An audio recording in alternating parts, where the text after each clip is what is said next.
연애유치원 로미 언니입니다. 오늘은 현실적으로 금수저 돈 많은 남자와 결혼하는 방법에 대해서 말씀드리겠습니다.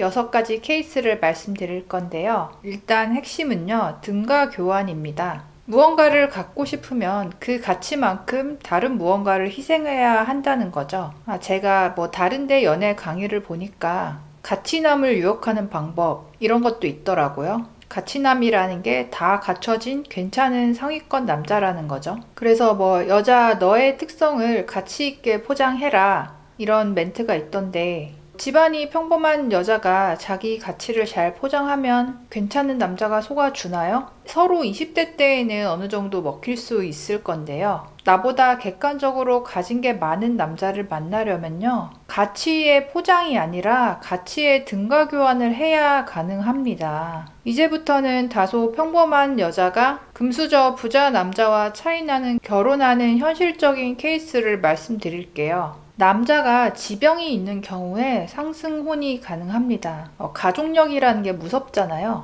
당뇨나 이런 게 젊었을 때부터 심하다던가, 아니면 만성 간염 이런 게 있다던가, 뭔가 평생 고치지 못하고 굉장히 식단부터 약물, 운동까지 철저히 관리를 해야 하는 지병이 있는 경우, 이러면 여자가 결혼해서 아내 반, 간호사 반이 되는 거죠. 여자 입장에서는 돌봄 노동이 힘들지만 그거를 감당하는 거죠. 또 신체적으로, 성적으로 문제가 있는 경우도 있고요. 신체뿐만 아니라 정신적인 지병이 있는 경우도 은근히 많더라고요. 완전히 미쳐서 이런 게 아니라 가수 선미 씨도 경계선 인격 장애라고 고백을 했었잖아요. 그러니까 약을 먹으면서 조절을 하고 일상생활이 가능하지만 뭔가 이런 불안한 정신 지병이 있는 경우 가끔 발작을 한다던가, 이런 남자분들도 있습니다. 그래서 굉장히 부잣집인 시부모가 아들이 지병이 있는 걸 숨기고 평범한 며느리와 결혼을 시켜서 나중에 이혼을 하고 이런 사연들도 있잖아요. 아무튼 남자가 지병이 있는 경우 차이나는 결혼을 하는 경우가 있습니다. 두 번째는 남자가 외모적으로 하위권이고 나이도 많은 경우에 상승혼이 가능합니다. 사실 돈이 아무리 많아도 외모가 너무 별로면 연애나 결혼이 그렇게 순탄하지는 않거든요. 남자분이 키가 작은데 168 이 정도가 아니라 160이라던가, 누가 봐도 정말 좀 아니다,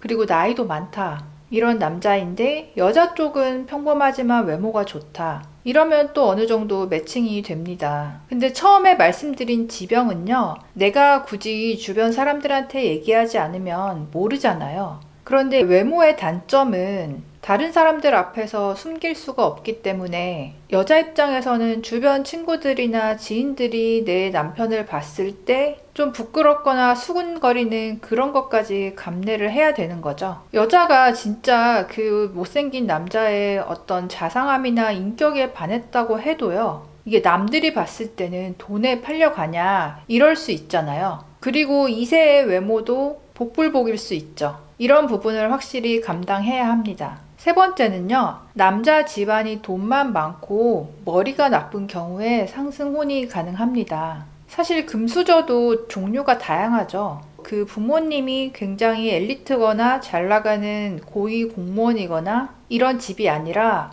토지 보상으로 갑자기 떼돈을 벌었다던가, 지역에서 식당을 해서 건물을 샀다거나, 이런 집안이면서 그 아들이 공부 머리가 없는 거야. 그래서 그 남자는 학력이나 직업이 전혀 엘리트가 아니고 그냥 한량인 거죠. 아빠 건물 1층에서 카페를 한다던가, 이런 아들들이 대학에 가서 CC로 여자를 사귀어서 결혼을 한다던가, 아니면 친구들이랑 술 마시고 놀다가 스펙이 평범한 20대 여자들을 만났는데 그 여자의 외모에 반해서 어릴 때 결혼한다던가, 보통 이런 경우에는 여자가 나이가 굉장히 어리고요, 여자의 스펙이나 능력도 뛰어나진 않기 때문에 전업주부를 하는 경우가 많고요. 이런 결혼을 하려면 그 여자분의 외모가 100% 남자에게 취향 저격이어야 합니다.